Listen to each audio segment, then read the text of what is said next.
Assalamualaikum warahmatullahi wabarakatuh. Alhamdulillah wassalatu wassalamu ala Rasulillah. Segala puji bagi Allah Subhanahu wa taala, juga salawat dan taslim kepada Nabi besar Muhammad sallallahu alaihi wasallam.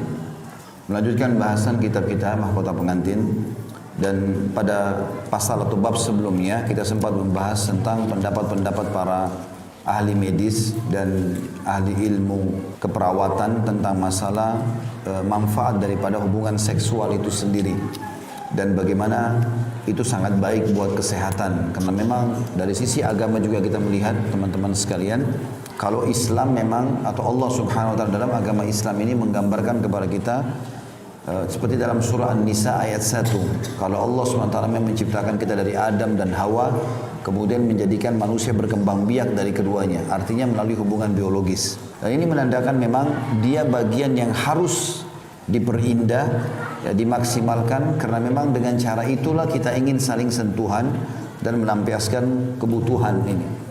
Kalau dalam hal yang haram seperti zina misalnya, syaitan sering menghiasi sehingga akhirnya orang semangat untuk melakukannya. Tapi pada hal yang halal, syaitan akan membendung, karena itu adalah ibadah. Oleh karena itu setiap muslim harus menjaga ini.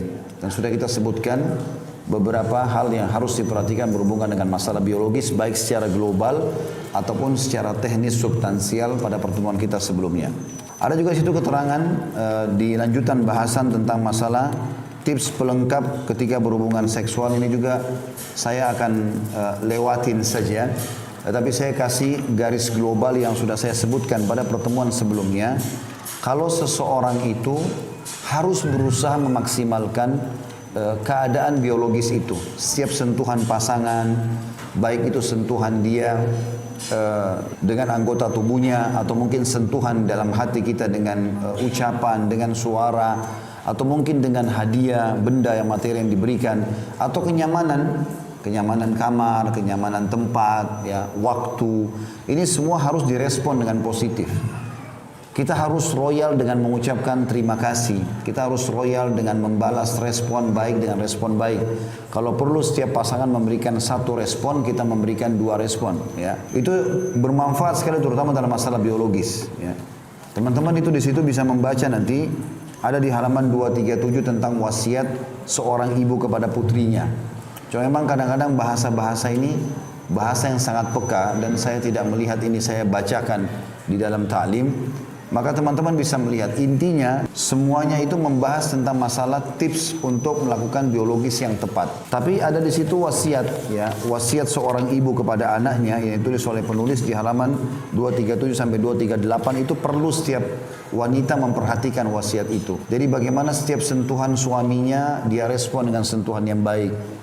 Tunjukkan kalau sentuhan suami itu memang berpengaruh secara kejiwaan.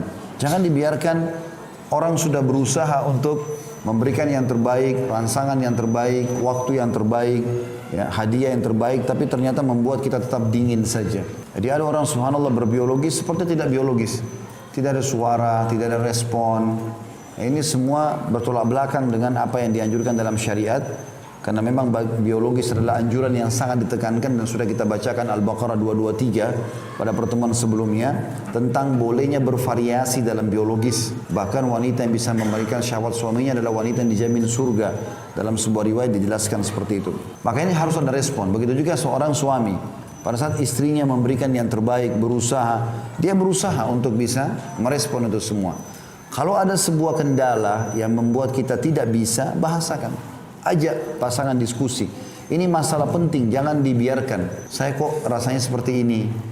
Apa yang harus saya lakukan? Apa yang harus dibantu? Jadi ini semua harus ada komunikasi yang sehat. Dan di situ, di beberapa halaman tadi yang saya sebutkan itu semuanya penyebutan tentang tips-tips bagaimana orang bisa melakukannya supaya dia lebih tertarik untuk melakukan dengan pasangannya, karena memang itu bagian daripada perintah agama. Di halaman 244 ada sebuah penyakit. Ini bisa dibahasakan juga dengan kejiwaan, terutama bagi laki-laki. Masalah ejakulasi dini.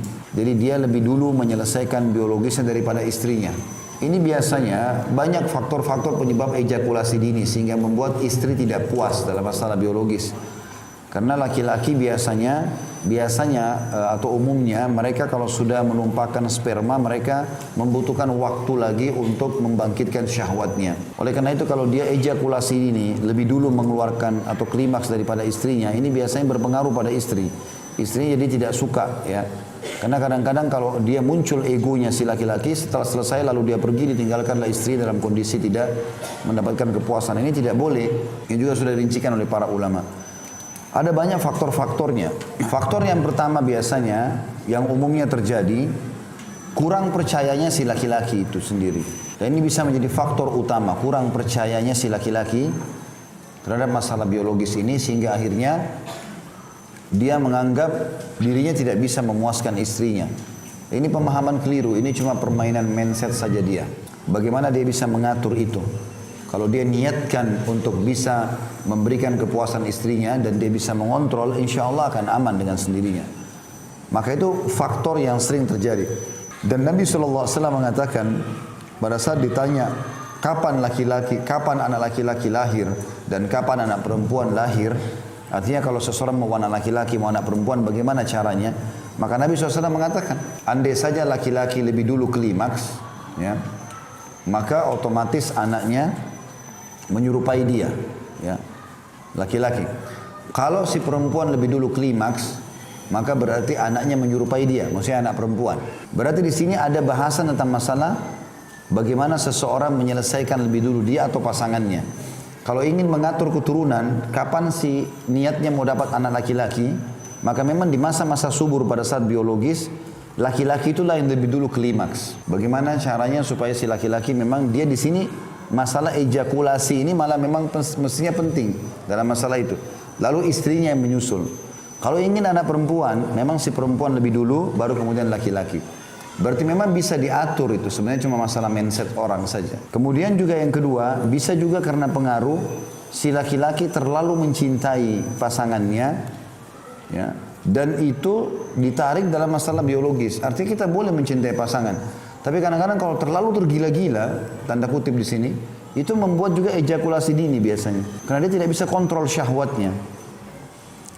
Maka ini juga semestinya dijadikan sebagai bahan yang harus lebih berhati-hati. Artinya pada saat biologis itu bukan lagi karena ini orang yang sangat saya syahwati maka saya harus gini dan gitu. Enggak, dia bisa mengontrol itu.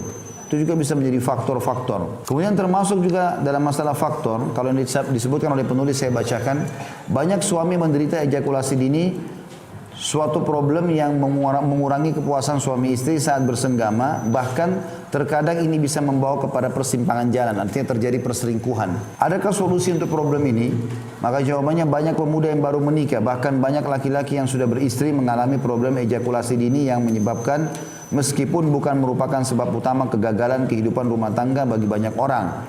Banyak kelelahan yang dialami baik oleh laki-laki maupun perempuan atau wanita.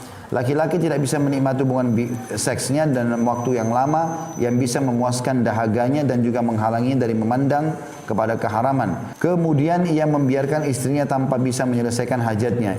Ia membiarkan istri tanpa bisa menyelesaikan syahwatnya, sehingga hal itu banyak berpengaruh terhadap kejiwaan dan kehidupan. Maksudnya interaksi setelah itu. Sebagian laki-laki mengalami ejakulasi begitu dua kemaluan saling bersentuhan, sampai-sampai setelah pernikahan berjalan beberapa tahun, ketika laki-laki meminta dari istrinya salah satu fase dari seksual itu sendiri, maka istrinya menolak karena sudah faham bahwa dengan sekedar bersentuhan maka suami akan mengalami ejakulasi. Seakan-akan ia mengatakan, mengapa meminta posisi demikian selagi sekedar bersentuhan dengan kelamin langsung mengalami ejakulasi. Ini tentu saja memicu banyak problem seksual. Akibatnya kehidupan rumah tangga mengalami jungkir balik secara umum. Boleh jadi ini akibat penyakit atau kejiwaan. Berarti yang difokus oleh penulis adalah masalah penyakit dan kejiwaan. Jika ini akibat penyakit, maka silakan konsultasi dengan dokter. Tapi jika ini karena faktor psikis, seperti tidak bisa tidur atau kesedihan misalnya, maka ia harus memalingkan pikirannya dari hal itu atau hal ini saat bersetubuh.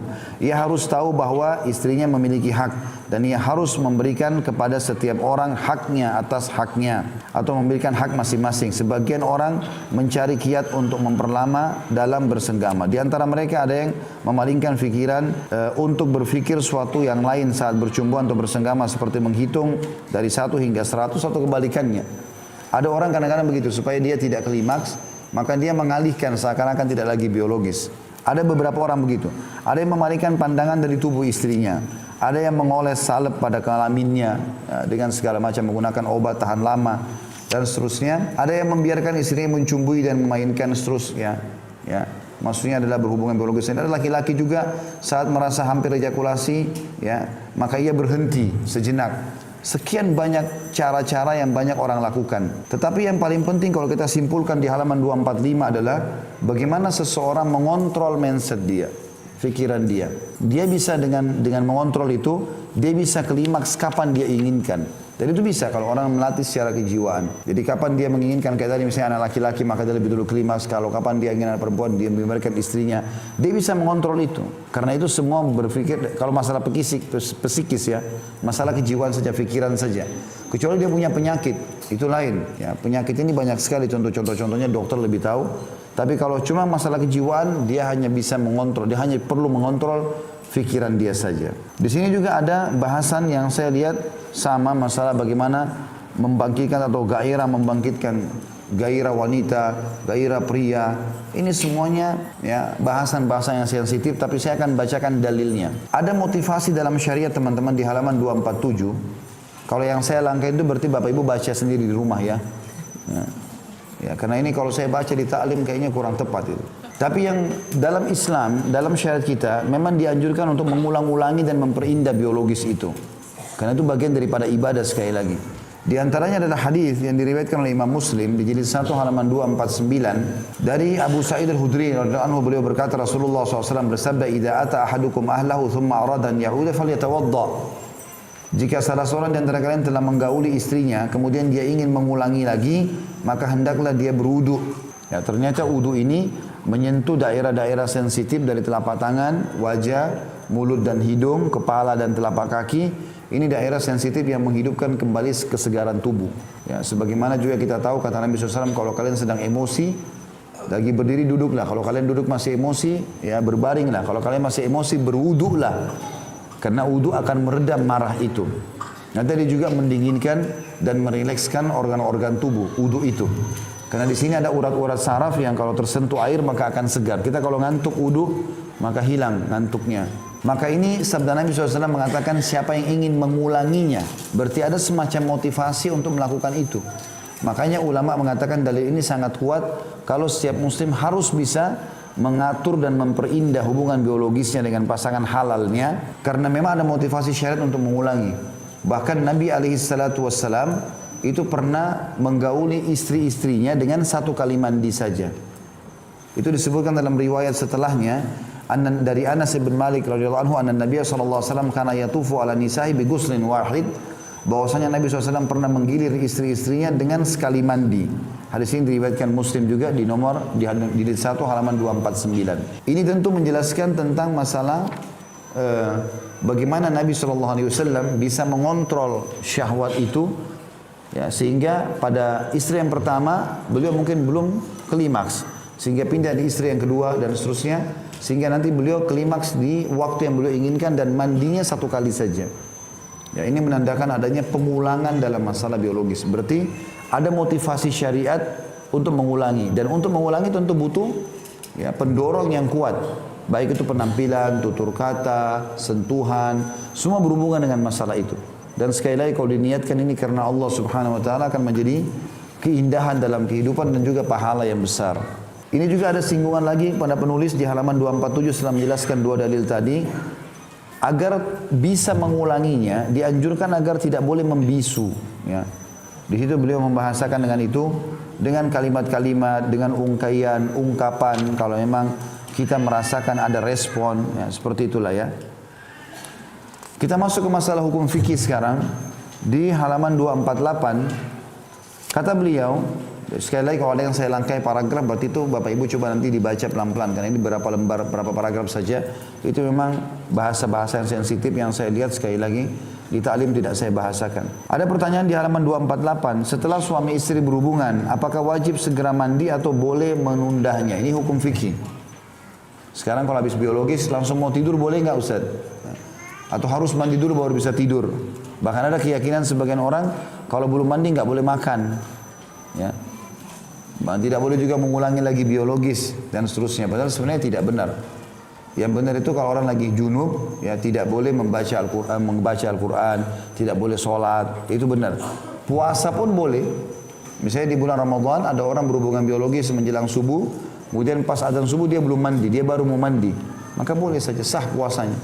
Tidak ada hubungannya kecuali dia berhubungan biologis setelah azan selesai, sudah mulai puasa baru batal puasanya. Kata beliau jawabannya adalah riwayat Imam Muslim dalam sahihnya dari Ibnu Umar radhiyallahu anhu anna Umar istafta an-nabiy sallallahu alaihi wasallam faqala hal yanamu ahaduna wa huwa junub qala na'am liyatawadda thumma liyanam hatta yaghtasila idza syaa.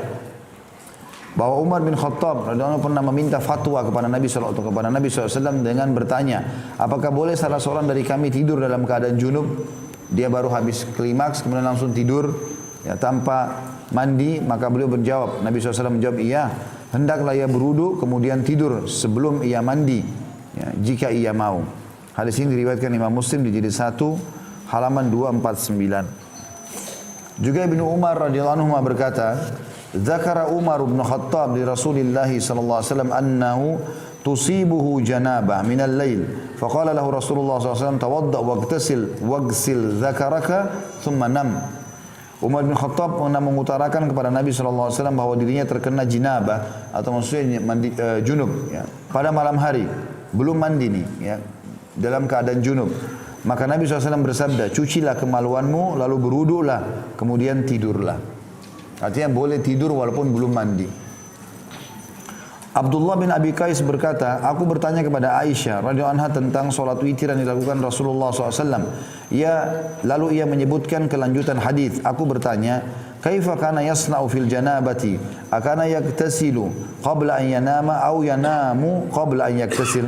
Qalat kullu dhalika kad kana yaf'alu rubbama iktasala fanam wa rubbama tawadda fanam. Qultu alhamdulillahi alladhi ja'ala fil amri sa'a. Bertanyalah orang ini kepada Aisyah radhiyallahu anha, Abdullah bin Abi Qais, bagaimana yang beliau maksudnya Nabi SAW melakukan mengenai janabah dalam keadaan junub.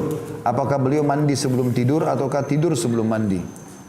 Nah, artinya bolehkah Rasulullah pernah nggak di rumah habis junub, habis buang biologis, mandi baru tidur, atau beliau tidur dulu baru mandi? Apakah boleh? Apakah Nabi pernah kerjakan? Maka ia menjawab, Aisyah menjawab, semua itu pernah dilakukan Rasulullah SAW. Terkadang beliau mandi lalu tidur, maksudnya mandi dulu baru tidur, sehingga sudah suci. Dan terkadang beliau berwudu lalu tidur. Hanya wudu, bersihkan kemaluan lalu tidur. Nanti pagi subuh baru mandi. Aku katakan, kata Abdullah bin Abi Qais ini radhiyallahu anhu, segala puji bagi Allah yang telah menjadikan keleluasaan dalam urusan ini. Artinya alhamdulillah kalau begitu. Bisa mandi, bisa enggak kalau mau istirahat malam setelah berhubungan biologis. Hadis ini sahih riwayat Imam Muslim. Jika tidak bisa mandi, apakah ia harus berwudu? Ada pertanyaan di situ. Jawabannya dianjurkan agar laki-laki dan perempuan tidak tidur dalam keadaan junub kecuali berwudu terlebih dahulu. Diriwayatkan dalam sahih dari Ummul Mukminin bahwa ia mengatakan karena Nabi SAW idza arada an yanama wa huwa junub ghasala farjahu wa tawadda lis-shalah. Jika Nabi SAW ingin tidur dalam keadaan junub, maka beliau mencuci kemaluannya dengan bersih, kemudian berwudu sebagaimana wudu untuk sholat. Hadis ini riwayat Bukhari Muslim. Namun ini bukan kewajiban, tapi hanya sebagai anjuran. Artinya kalau orang tiba-tiba tidur boleh. Dia mau lebih baik pahalanya sebelum tidur dia wudu, bersihkan kemaluan dulu baru wudu, kemudian baru dia tidur. Tapi ini bukan kewajiban, hanya anjuran atau sunnah berdasarkan sabda Nabi SAW, na'am liyatawadda thumma liyanam hatta yaghtasila idza syaa. Ya, hendaklah ia berwudu kemudian tidur sebelum mandi jika ia mau. Juga dari Ummul Mukminin Aisyah radhiyallahu anha dalam riwayat lain, karena Rasulullah SAW yanamu huwa junubun min ghairi an yamassa ma hatta yakuma ba'da dzalika fayaktasil. Rasulullah SAW pernah tidur dalam keadaan junub tanpa menyentuh air sedikit pun hingga beliau bangun, setelah itu ia mandi. Hadis ini juga sahih riwayat Abu Daud, Ibnu Majah, Nasai dalam Al-Ishrah. Ya.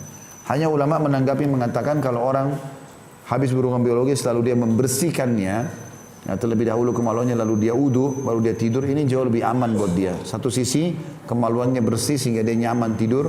Sisi yang lain, ya, juga kalau dia berwudu dia telah mendapatkan hadis Nabi SAW yang berbunyi siapa yang tidur dalam keadaan berwudu maka Allah menitipkan malaikat di sampingnya yang mendoakan dia setiap dia bergerak ke kanan dan ke kiri. Artinya dia dapat manfaat dari situ ya. Maka lebih baik dia mengerjakan daripada tidak. Walaupun boleh dia tidak mengerjakan gitu kan. Jadi ada hikmah-hikmah kenapa harus berwudu terlebih dahulu. Juga sebagian ulama menghubungkan masalah wudu sebelum tidur ini agar dia tidur dalam keadaan wudu walaupun ini sunnah. Kapan dia dalam keadaan tidur lalu kemudian dia ingin mengulangi hubungan biologis dengan istrinya, maka dia pada saat menggauli istrinya seketika dalam keadaan lagi tidur atau sadar tiba-tiba, dia juga sudah mendapatkan hadis yang lain tentang sunnah kalau ingin mengulangi berwudu sebagaimana sudah kita bacakan. Jadi manfaat wudu ini dalam keadaan junub sangat besar sekali. Kemudian disebutkan dari Aisyah juga radhiyallahu anha yang mengatakan karena Nabi sallallahu alaihi wasallam yabitu junuban fayatihi Bilalun fayu'dhinuhu bis-salah fayakum fayagtasil fa'anzuru ila tahadduril ma' min ra'sihi thumma yakhruju fa asma'u sautahu fi salatil fajr. Qala Mutarrif faqultu li Amir afi Ramadan qala Ramadan wa ghairuhu sawa. Nabi SAW tidur di malam hari dalam keadaan junub. Ya, ini kata Aisyah radhiyallahu anha, istrinya Nabi SAW menceritakan kepada kita karena ini masalah dalam rumah. Lalu Bilal radhiyallahu anhu datang pada beliau untuk memberitahukan waktu sholat telah tiba. Maka beliau pun bangun SAW lalu mandi. Aku melihat air mengucur dari kepalanya. Lalu beliau keluar dan aku mendengarkan suara beliau dalam sholat subuh. Mutarrif berkata, Mutarrif ini salah satu ya, yang sedang mendengarkan hadis ini. Aku bertanya kepada Amir ini yang telah mendengarkan dari Aisyah radhiyallahu anha, apakah itu terjadi di bulan Ramadan? Boleh enggak Ramadan begitu? Artinya sampai sudah azan belum mandi junub. Maka ia menjawab Ramadan atau selainnya sama saja. Hadis ini sahih riwayat Ahmad, Ibnu Abi Syaibah dan Abu Ya'la. Penulis juga berkata, hadis ini menerangkan bahwa hukum ini berlaku bagi laki-laki dan perempuan, baik ia berpuasa pada pagi harinya maupun tidak, di bulan Ramadan maupun selainnya. Tapi mandi itu lebih baik. Laki-laki dan wanita mandi sebelum tidur itu lebih baik. Berdasarkan hadis Abdullah bin Qais, ia mengatakan, aku bertanya, bagaimana yang beliau lakukan mengenai janabah? Ya. Maksudnya adalah Abdullah bin Qais bertanya kepada Aisyah tadi, riwayat yang sudah kita bacakan. Apakah beliau mandi sebelum tidur, ataukah tidur sebelum mandi? Maka Aisyah menjawab radhiyallahu anha, semua itu pernah dilakukan Rasulullah SAW. Terkadang beliau mandi lalu tidur, terkadang beliau berwudu lalu tidur. Aku berkata segala puji bagi Allah yang telah menjadikan keleluasan dalam urusan ini. Kata penulis di sini, yang paling tepat adalah bagaimana seseorang itu mandi. Dia mandi baru dia tidur. Kenapa? Karena kadang-kadang kita kalau bangun tengah malam belum tentu punya semangat mandi sebagaimana di awal malam. Mungkin karena dingin, mungkin karena masih ngantuk. Hingga akhirnya bisa lewat sholat malam, bisa lewat juga sholat subuhnya. Maka lebih baik seseorang kalau masih punya kekuatan, tidak ngantuk sekali, dia segera mandi menyegarkan dirinya. Apalagi kalau dia bisa menutup dengan sholat witir, ya sebelum tidur itu sangat baik. Nah, artinya dia mandi di sini lebih utama. Abu Dawud juga meriwayatkan sebuah riwayat, tafa dzaka yaumin ala nisaihi yagtasilu inda hadhihi wa inda hadhihi. Qala qultu lahu ya Rasulullah, ala taj'alhu ghuslan wahidan? Qala hadza azka wa atyab wa athhar. Bahwasanya suatu hari Nabi SAW pernah menggilir istri-istrinya. Beliau mandi setelah menggilir istri yang ini dan mandi setelah menggilir istri yang lain. Aku katakan kepada beliau, wahai Rasulullah, mengapa engkau tidak menggabungkan dengan sekali mandi saja? Maka beliau mengatakan ini lebih bersih, lebih baik dan lebih suci. Hadis ini hasan diriwayatkan Abu Daud, Nasai dalam Al-Isyrah dan yang selainnya. Jadi semua ini menjelaskan tentang bolehnya seseorang tidur dalam keadaan junub. Ya, nanti dia mandi baru bangun. Tapi lebih afdal dia mandi dulu baru kemudian dia tidur. Ataupun dia mau tidur tanpa mandi, maka dia berwudu terlebih dahulu. Ada penjelasan hukum fikih juga di sini tentang tata cara mandi junub. Ini harusnya setiap muslim dan muslimah memperhatikan tentang cara-caranya. Yang pertama kata beliau, orang yang mandi mencuci kedua telapak tangannya 3 kali. Ya, seperti kalau kita mau wudu, telapak tangan saja 3 kali dicuci.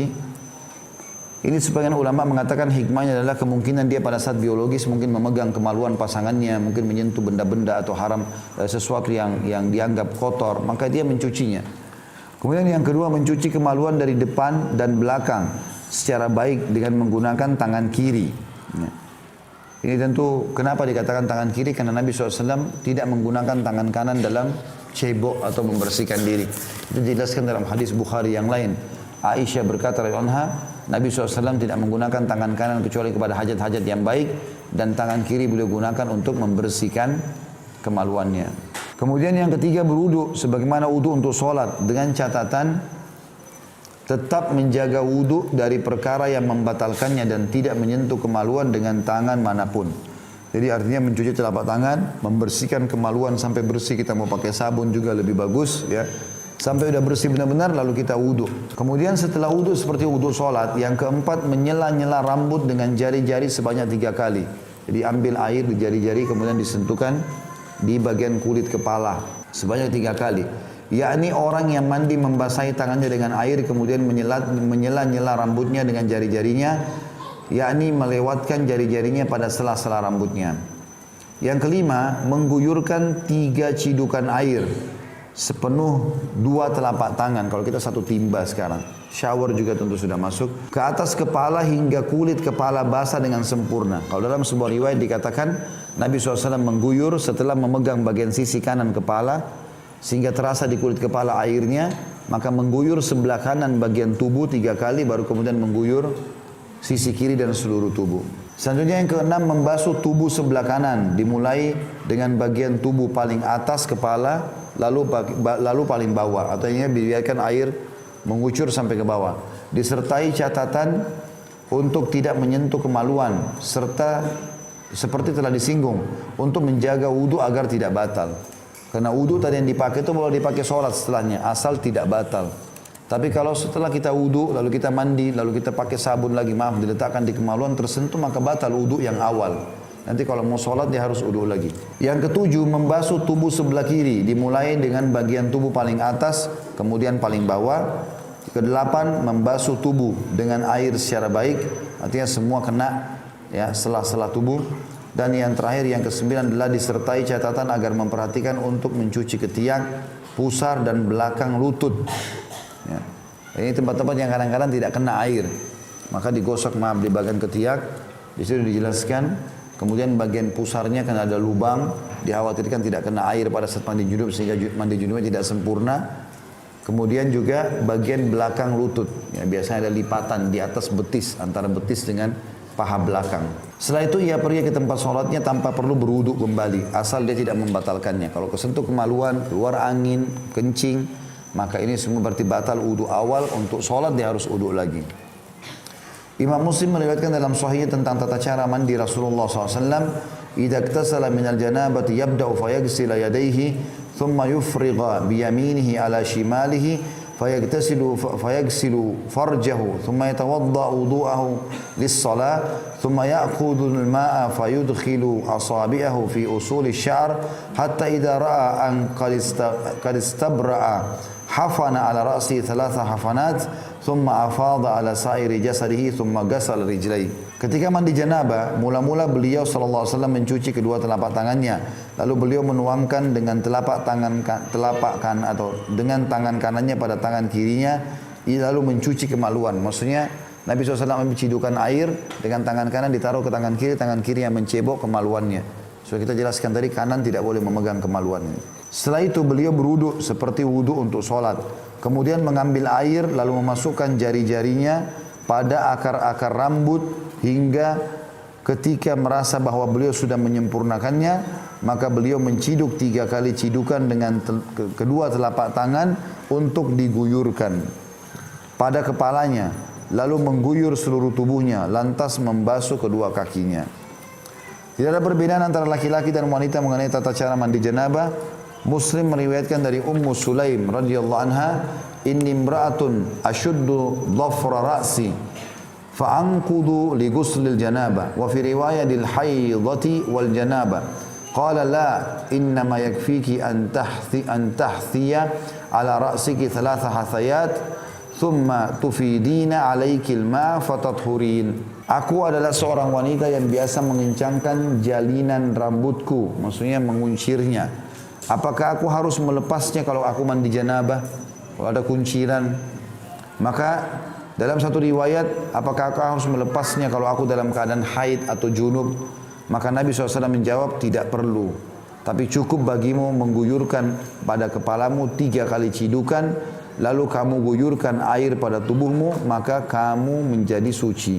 Hadis ini riwayat Muslim di jilid 1 halaman 259. Jadi perlu dipahami juga ya, mandi junub ini ringan sekali, bukan mandi yang berat seperti sering dibayangkan. Karena ada juga orang pada saat pasangannya ingin mengulangi biologis, dia nggak mau. Kenapa? Malas mandi. Ini bukan masalah malas mandi, mandi mudah, bukan sulit. Jadi jangan selalu dibayangkan kalau saya tadi mandi, sekarang biologis lagi harus keramas lagi dengan sampo segala macam. Enggak. Pakai air, tadi sudah pakai sampo, sudah pakai sabun, sekarang mandi yang kedua ini mandi membasahi, syarat saja supaya junub itu bersih, bisa sholat gitu kan. Dengan tadi mengguyurkan sampai 3 timba air, ya dibahasakan dalam hadis ini. Adapun tentang mandi wanita dari haid, maka para ulama berselisih mengenai kewajiban melepas jalinan rambut kepalanya atau ikatan. Namun yang sahih bahwa ia tidak wajib mengurai rambut kepalanya. Berdasarkan hadis terdahulu, dalam suatu riwayat, apakah aku mengurainya karena haid dan janabah? Yarhamkallah. Seorang dosen di sebuah universitas Mesir bertanya, aku menggauli istriku dengan menggunakan satu pakaian. Setelah menggauli, aku memakai lagi pakaian itu setelah mandi. Apakah ini boleh? Maka jawabannya tidak ada salah mengenai hal ini. Jika pakaian tersebut tidak terkena najis berupa mazi. Jika terkena najis, maka cukup mencuci bagian yang terkena najis saja atau memercikinya dengan air. Jika tubuh Anda terkena junub, maka muslim itu tidak najis. Adapun jika terkena sperma, maka hendaklah Anda mencuci bagian yang terkena sperma itu atau mengeriknya sampai kering. Ini tentu disebutkan dari buku fikih ya. Artinya ada orang berkeyakinan kalau dia pakai baju misalnya, maaf ibu-ibu pakai baju tidur, suaminya mungkin lagi pakai baju kaos, celana pendek, lalu mereka berhubungan biologis. Sebelumnya mereka biologis pakai baju itu. Pada saat biologis mereka lepaskan. Ada keyakinan sebagian orang kalau habis itu mau tidur nggak boleh pakai baju yang sama lagi. Ini nggak benar. Kecuali jelas-jelas baju itu kena najis, kena madhi. Madhi adalah cairan yang keluar di awal terangsang, membasahi kemaluan. Maka itu baru tidak boleh dipakai untuk kegiatan. Kecuali najisnya sudah dibersihkan. Atau boleh dipakai tidur saja. Ya, tetapi dia akan membatalkan wudu kalau kita sudah wudu tadi. Kalau wudu mau tidur. Makanya diganti dengan pakaian yang lain. Kalau memang mau dalam keadaan tetap suci berwudu. Tapi ini bukan berarti tidak boleh dipakai lagi. Ya, itu yang dijelaskan. Selanjutnya penulis membedakan teman-teman tiga cairan yang keluar dari kemaluan. Ada namanya madhi, ada wadi dan ada mani. Ya. Adapun madhi ialah air berwarna putih lagi lembut yang keluar ketika memikirkan perkara seks atau mencumbui istri. Wajib berwudu darinya, bukan mandi, dan menciprati bagian pakaian yang terkena madhi dengan air. Jadi awal terangsang itu namanya madhi. Dan ini tidak harus mandi karena belum wajib mandi. Wajib mandi kalau sudah mani yang keluar. Itu pun melalui proses klimaks ya, waktu yang lama. Di sini kami mengingatkan agar banyak mencumbui istri ketika hendak menghilangkan atau memecahkan kegadisan. Ini beliau kembali ke tata cara tadi, sehingga menambah syahwat istri dan madhi akan keluar. Salah satu kegunaannya adalah memudahkan masuknya kelamin itu sendiri. Maksudnya memang ini pelumas yang Allah SWT berikan, tapi dia sifatnya najis. Dia sifatnya najis kalau ada di pakaian, artinya kalau dia juga keluar harus dibersihkan dan wudu. Adapun wadi adalah cairan kuning pekat yang keluar saat menahan atau merasakan beban. Wajib wudu darinya bukan mandi. Jadi kadang-kadang ada orang capek sekali maka bisa keluar cairan ini. Cuma bedanya kalau madhi warnanya keputih-putihan, kalau wadi ini warnanya kuning pekat. Ya. Dan ini jarang sekali keluar. Ini biasanya orang kalau memiliki hormon yang banyak, kemudian dia capek, biasanya begitu. Atau mungkin dia sudah pernah merasakan biologis, terlalu lama sekali dia nggak biologis. Maka biasanya akan keluar cairan-cairan seperti ini. Kalau ini juga sama, tidak wajib mandi, kalau wadi, tapi dia cukup dengan wudu, kemudian dia boleh sholat. Adapun mani, cairan yang ketiga, adalah cairan putih pekat yang keluar pada saat bersetubuh. Keluarnya mani ini disertai dengan gemetar pada tubuh. Dari mani inilah akan menjadi anak, dan ini wajib mandi. Ini wajib mandi. Ada pertanyaan kecil, mencumbui istri tanpa menyetubui, apakah wajib mandi? Jawabannya, jika suami mencumbui istrinya lalu mengeluarkan madhi awal terangsang, maka ia wajib berwudu bukan mandi. Namun jika ia mencumbui istrinya lalu mengeluarkan mani sampai dia klimaks, seperti sering terjadi kalau wanita, si istri lagi haid atau nifas, lalu dia ingin memuaskan suaminya, sehingga akhirnya suaminya klimaks mengeluarkan mani, maka ia wajib mandi. Tapi yang wajib mandi si suami saja, meskipun tidak memasukkannya ke dalam kemaluan istrinya. Ada pertanyaan lain, seorang laki-laki menggauli istrinya tapi tidak memasukkannya ke dalam kemaluan, apakah ia wajib mandi? Jika laki-laki menggauli istrinya dan dua khitan, yakni kemaluan laki-laki dan kemaluan perempuan sudah bertemu, walaupun tidak diletakkan di dalamnya, baik ia memasukkan atau tidak memasukkannya ke dalamnya, maka keduanya wajib mandi, baik keduanya mengalami orgasme atau keluar mani ataupun tidak. Jadi mandi junub ini wajib dalam keadaan kalau berhubungan biologis ya, bisa pada saat memang sudah klimaks mengeluarkan cairan walaupun tidak meletakkan kemaluan di kemaluan, atau menyentuhkan kemaluan di kemaluan walaupun tidak klimaks. Kapan kemaluan sudah bersentuhan tanpa ada kain walaupun tidak klimaks, maka wajib mandi. Itu ada hadisnya. Kata Nabi SAW, kalau bertemu antara dua kelamin maka sudah wajib mandi walaupun tidak klimaks. Ada pertanyaan lain, seorang laki-laki menggauli istrinya, maaf, ini sudah ya. Kita masuk ke hadis Nabi SAW. Nabi SAW dalam hadis yang disepakati kesohihannya oleh Al-Bukhari Muslim bersabda, sesungguhnya amalan itu tergantung karena niatnya. Apakah menggauli istri juga termasuk dalam kategori ini? Jawabannya iya.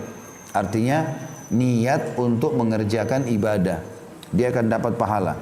Ini adalah hadis yang berlaku umum. Redaksinya ringkas tapi padat mencakup segala persoalan. Dengan pernikahan laki-laki dan wanita berniat mengikuti petunjuk Allah, dan maksudnya D-nya itu kata besar atau huruf besar kata ganti Allah, yang Allah tetapkan bagi para hambanya dalam kitabnya dan lewat lisan nabinya sallallahu alaihi wasallam terhadap orang yang mengatakan aku akan meninggalkan wanita dan aku tidak akan menikah, maka Nabi SAW bersabda, faman raghiba an sunnati falaysa minni, barang siapa yang menolak sunnahku maka bukan dari golonganku. Keduanya berniat memelihara diri dan mendapatkan anak berdasarkan firman Allah Subhanahu wa taala. Jadi kalau mau biologisnya pahala, harus dia niatkan ibadah. Ya, sekaligus dia nikmati kenikmatan itu yang Allah telah karuniakan dan berniat juga agar dikaruniai anak yang baik. Sesuai firman Allah SWT Al-Baqarah 187 yang berbunyi, A'udzubillahi minasyaitonirrajim wabtagu ma kataballahu lakum, dan carilah apa yang telah Allah tetapkan untuk kalian.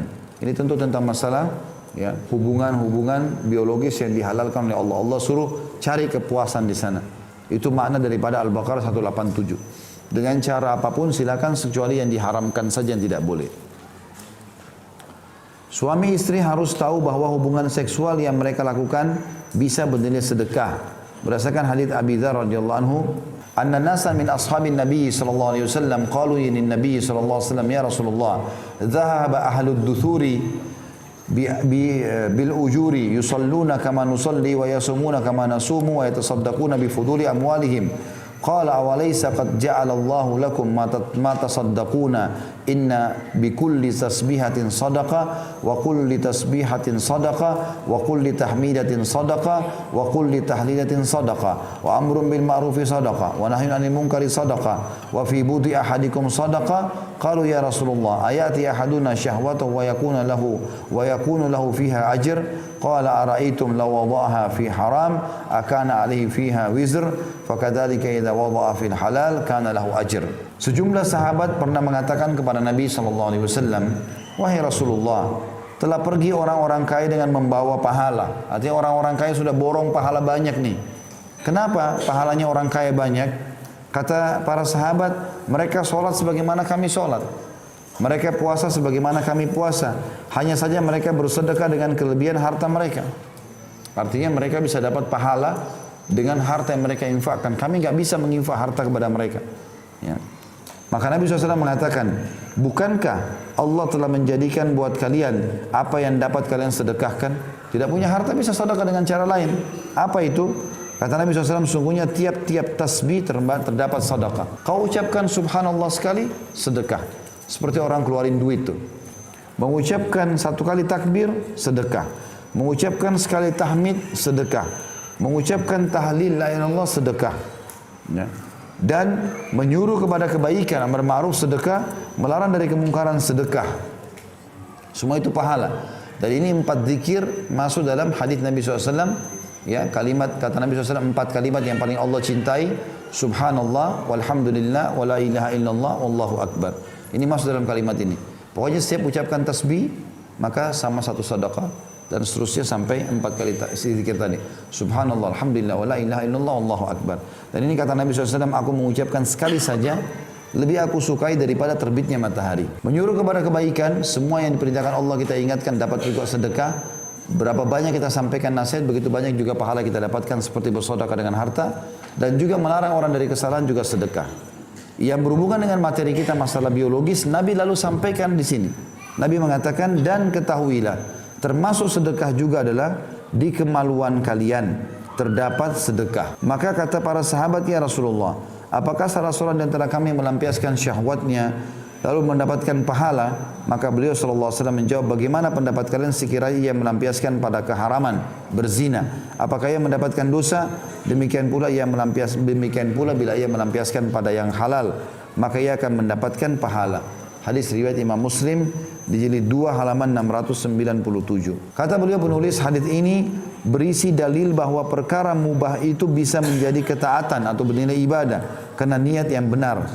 Seks bisa bernilai ibadah ya, jika diniatkan untuk menunaikan hak istri dan mempergaulinya secara ma'ruf sebagaimana diperintahkan Allah, mengharapkan lahirnya anak yang saleh, menjaga kehormatan istri dan menghalangi keduanya dari memandang kepada keharaman, memikirkannya dan mengingkarinya, dan tujuan-tujuan lain yang baik. Jadi ini jelas sekali bagaimana Islam datang memandu kita untuk memperbanyak biologis. Karena biologis itu sama nilainya dengan besarnya kadar dosa zina, begitu juga kadar besar dosa kadar pahalanya. Juga dari sisi lain, orang-orang miskin yang datang ini, mereka tidak punya uang untuk sedekah. Maka Nabi kasih solusi, biologismu, ya sama saja Nabi mengatakan, perbanyaklah biologis dengan istrimu. Ya, karena itu akan bernilai sedekah. Karena orang miskin ini mengeluhkan, orang-orang kaya teman-teman kami sedekah dengan harta mereka, kita nggak punya itu. Sholat juga mereka kerjain dan seterusnya. Ada riwayat lain yang berbunyi bahwasanya sahabat-sahabat ini mengatakan, ya Rasulullah, orang-orang kaya telah memborong semua pahala. Mereka sholat sebagaimana kami sholat, mereka puasa sebagaimana kami puasa, tapi mereka menginfakkan harta kepada kami. Lalu Nabi SAW mengajarkan, bacalah setiap habis sholat subhanallah, alhamdulillah, Allah Akbar masing-masing 33 kali. Lalu kemudian mereka pun mengamalkan. Tak lama kemudian teman-teman mereka yang kaya dengar itu, maka ikut mengamalkan. Lalu mereka mengulang lagi mengatakan, ya Rasulullah, bagaimana ini? Orang-orang kaya mendengarkan dan mengamalkan juga, artinya pahala mereka mengalahkan kami lagi. Kata Nabi SAW, itu karunia Allah yang Allah berikan kepada siapa yang dia kehendaki. Tapi saksi bahasan kita berhubungan dengan masalah biologis dalam Islam ini, bagaimana Nabi SAW menjadikannya seperti nilai sedekah orang-orang kaya, ya apalagi kalau orang itu tidak punya kemampuan atau orang miskin tidak punya kemampuan. Ada pertanyaan, benarkah Nabi SAW melarang berbicara pada saat bersetubuh? Karena ada orang tadi saya katakan kaku, tidak pernah bicara, tidak pernah menunjukkan respon, terangsang oleh pasangannya. Kata beliau ini tidak benar. Diriwayatkan dari Nabi SAW beliau bersabda, la tuksirul kalama an mujama'atin nisa, fa inna minhu yakunul kharasu wal fa'fa'ah. Jangan banyak bicara saat menggauli istri, karena ini bisa mengakibatkan bisu dan ngaku atau gagu. Hadis ini sangat dhaif, lemah sekali. Ya. Sebagaimana Imam Nawawi sebutkan dalam Syarah An-Nawawi di jilid 7 halaman 91. Jadi ini tidak benar, artinya boleh berbicara, boleh bertanya, boleh merespon. Ya. Juga An-Nasai meriwayatkan dari Abdullah bin Sarjas bahwa Rasulullah SAW bersabda, "Idza ata ahadukum ahlahu falyalqa ala ajzihi wa ajziha syai'an wa la yatajarrada tajarrudal 'irain." Jika salah seorang antara kalian menggauli istrinya, maka taruhlah sesuatu pada buah pinggulnya dan buah pinggul istrinya. Ya. Dan janganlah keduanya telanjang seperti dua ekor unta. Kata Abu Abdurrahman An-Nasai, hadis ini adalah hadis mungkar. Sadaqah bin Abdullah salah satu perawi yang sangat lemah. Ya, karena ada orang begitu ya, keyakinan di beberapa daerah kita, mereka bahkan subhanallah tidak pernah lihat badan istrinya. Karena merasa malu, aib, maka harus ditutup. Kecuali di depan umum itu nggak boleh. Tapi kalau dia berduaan, ini keliru. Karena banyak riwayat menjelaskan kalau Nabi SAW pernah mandi berdua dengan Aisyah tanpa kain. Ya. Kemudian Nabi SAW tadi Aisyah mengatakan, saya melihat Nabi SAW mandi junub dan saya melihat air basah turun. Artinya Nabi SAW dilihat oleh Aisyah tanpa menggunakan pakaian. Nah, itu menandakan dibolehkan pasangan suami istri untuk itu. Ya. Yang penting sekarang orang menggunakan atau tertutup dalam sebuah ruangan. Jadi walaupun di atas ranjang tidak menggunakan selimut tidak melanggar. Ya. Nanti orang harus menggunakan selimut, menutup badannya karena ketakutan. Sama juga pernah pertanyaan masalah wudhu. Boleh nggak wudhu di kamar mandi sementara saya telanjang? Ya boleh asal bukan tempat umum. Ya. Kalau di tempat umum orang lihat ya enggak boleh. Ya maaf, tempat umum seperti ini. Kan di kali, di sungai ya. Ada orang begitu kan? Ada orang begitu. Di sungai nggak boleh. Tapi kalau di tempat tertutup kayak kamar mandi di rumah kita, nggak ada masalah. Juga ada hadis yang semisal, "Idza ata ahadukum ahlahu falyastatir wa la yatajarra tajarrujal iran." Jika salah seorang dari kalian menggauli istrinya maka pakailah penutup dan jangan keduanya telanjang seperti dua ekor unta. Hadis ini disebutkan sangat lemah. Disebutkan oleh Ibnu Asakir. Dalam riwayatnya, dalam sanadnya terdapat Al-Ahwas bin Hakim, seorang perawi dhaif atau lemah. Dan ada Al-Walid bin Qasim, seorang perawi yang lemah juga. Semisalnya juga ada hadis yang diriwayatkan oleh Aisyah radhiyallahu anha, "Ma ra'aitu aurati Rasulillah SAW qad." Aku tidak pernah sama sekali melihat aurat Rasulullah SAW. Dalam satu riwayat dikatakan, "Lam yara minni Rasulullah SAW wa lam ara minhu." Rasulullah SAW tidak pernah melihat auratku dan aku tidak pernah melihat auratnya. Ini diriwayatkan Abu Nuaim dan dalam sanadnya terdapat pendusta yang bernama Barakah bin Muhammad Al-Halbi. Berarti hadis ini mungkar, enggak diterima. Enggak benar Aisyah enggak pernah lihat aurat Nabi, Nabi tidak pernah lihat aurat Aisyah. Ini hadis yang mungkar, ditolak oleh para ulama. Makanya di sini dijelaskan di footnote-nya. Diriwayatkan Abu Nuaim di jilid 8 halaman 247 dan dikatakan dalam sanadnya terdapat tadi seorang pendusta Barakah bin Muhammad Al-Halbi. Juga diriwayatkan dari Nabi SAW bahwasanya beliau bersabda, "Idza jama'a ahadukum fala yanzuru ilal farj fa innahu yurithul umma." Jika salah seorang antara kalian sedang menggauli istrinya maka janganlah melihat kemaluannya karena ini akan menyebabkan kebutaan. Hadis ini palsu, maudhu. Disebutkan oleh Ibnu Jauzi dalam kitab Al-Mawdu'at di jilid 2 halaman 271. Jadi semua ini kebohongan. Berarti boleh, makna lainnya adalah boleh orang melihat seluruh anggota tubuh pasangannya. Sebagian orang mengatakan ini menyebabkan kepikunan.